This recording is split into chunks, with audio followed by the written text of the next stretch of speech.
দর্শক, রাষ্ট্র কাঠামো মেরামতের ৩১ দফা নিয়ে রংপুর, নীলফামারী, সৈয়দপুরে বিএনপির সেমিনার এবং প্রশিক্ষণ কর্মশালা অনুষ্ঠিত হচ্ছে এবং সেখানে যোগ দিয়েছেন বিএনপির ভারপ্রাপ্ত চেয়ারম্যান তারেক রহমান। আমরা সরাসরি চলে যাচ্ছি সেই আয়োজনে।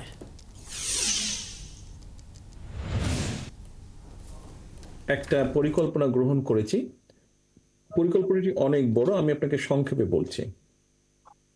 আমরা চেষ্টা করব, আমরা এর মধ্যেই আমাদের কাগজ কলমের কাজগুলো কম বেশি আমরা শেষ করে নিয়ে এসেছি, যে কিভাবে কি করব, কি থাকবে না থাকবে, এগুলো কাগজ কলমের কাজগুলো শেষ। এখন আমরা ইনশাল্লাহ সামনে সুযোগ পেলে তখন ওটা বাস্তবায়নে যাব, আমরা বাস্তব ভিত্তিতে বাস্তবায়নে যাব।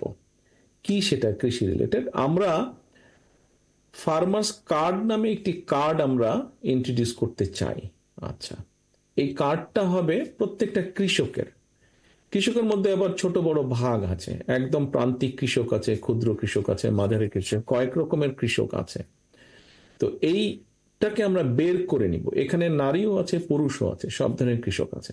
আচ্ছা, এখন এই কার্ডটার ভিতরে বিভিন্ন রকম ইনফরমেশন থাকবে। তার নাম কি, তার জমির পরিমাণ কত, জমির দাগটা কোথায়, কি আছে, সবকিছু থাকবে। অনেক ক্ষেত্রেই দেখা যায় যে অনেক জমির মালিক আছে, তারা জমিটা ব্যবহার করে না, তারা ওটা বর্গা দিয়ে দেয় বা ইয়েতে দিয়ে দেয়, অন্য কেউ ব্যবহার করছে। তো এই জিনিসগুলোকে আমাদেরকে একটু ঠিক করে নিতে হবে। কারণ আপনি যখন কোনো সুবিধা দিবেন তখন দেখা যাচ্ছে যে যে জমির মালিক সে সুবিধাটা নিচ্ছে, কিন্তু সে তো কৃষিকাজ করছে না।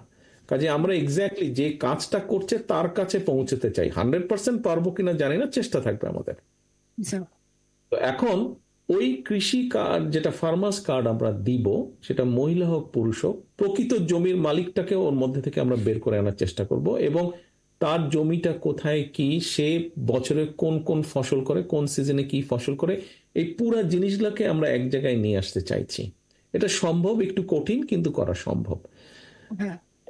এই কারণেই আমরা করতে চাইছি যে ধরেন কৃষি লোন যখন কার্ডটা থাকবে, তার যখন ডিটেল ইনফরমেশনটা থাকবে, কৃষি ব্যাংক যেটা থাকবে তারা ওখানে অ্যাক্সেস করতে পারবে।